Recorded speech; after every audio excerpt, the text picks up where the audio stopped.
আসসালামু আলাইকুম। আপনিও কি প্লাস্টিকের বোতলে পানি খাচ্ছেন? একটু দাঁড়ান। আপনার হাতের এই বোতলটা আপনাকে ক্যান্সারের মতো ভয়াবহ রোগের দিকে ঠেলে দিচ্ছে না তো? আমরা প্রতিদিন পানির বোতল থেকে শুরু করে বাচ্চার ফিডার কত রকম প্লাস্টিক ব্যবহার করি, কিন্তু কখনো কি বোতলের উল্টো পিঠে থাকা ত্রিভুজ আকৃতির ভেতরের নম্বরটা খেয়াল করেছেন? অনেকেই ভাবেন এটা হয়তো কোনো কোম্পানির কোড, কিন্তু আজ এর আসল মানে জানলে আপনার গা শিউরে উঠবে। সব প্লাস্টিক কিন্তু এক নয়। এই ছোট্ট নম্বরটিই বলে দিবে আপনার হাতের প্লাস্টিকটি কতটা নিরাপদ। চলুন জেনে নিই কোন নম্বরের কী কাজ। নম্বর 1, বাজার থেকে কেনা মিনারেল ওয়াটার বা কোল্ড ড্রিঙ্কসের বোতলে সাধারণত 1 লেখা থাকে। এর মানে হলো ওয়ান টাইম ইউজ। পানি শেষ তো বোতলও শেষ। মাসের পর মাস এই বোতল ফ্রিজে রেখে পানি খাওয়া আজই বাদ দিন, কারণ বারবার ব্যবহারে এতে ক্ষতিকর কেমিক্যাল পানিতে মিশে যায়।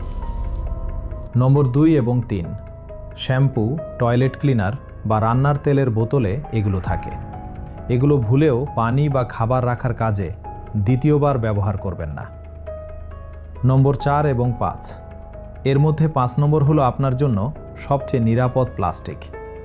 যদি প্লাস্টিকের টিফিন বক্স বা বাচ্চার ফিডার কিনতেই হয়, তবে খুঁজুন যার নিচে 5 লেখা আছে। এটি বারবার ব্যবহার করা নিরাপদ। নম্বর 6 এবং 7, ওয়ান টাইম কফির কাপে সাধারণত 6 থাকে। এই প্লাস্টিক ওভেনে গরম করা মানে সরাসরি বিষ খাওয়া। আর 7 নম্বর হলো সবচেয়ে ডেঞ্জারাস। কোনো বোতলের নিচে 7 দেখলে সেটা থেকে 100 হাত দূরে থাকুন। আমাদের একটু ভুলের কারণে লিভার, কিডনি আর হরমোনের মারাত্মক ক্ষতি হচ্ছে। বিশেষ করে বাচ্চাদের ঝুঁকি সবচেয়ে বেশি। তাই জাস্ট কয়েক সেকেন্ড সময় নিয়ে বোতলের তলাটা চেক করে নিন।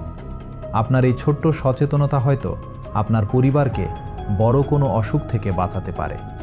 ভিডিওটি শেয়ার করে আপনার পরিচিত সবাইকে সতর্ক করে দিন। আর এমন দরকারি ও তথ্যবহুল ভিডিও পেতে ভিডিওলজি পেজটি ফলো করে সাথেই থাকুন। আল্লাহ হাফেজ।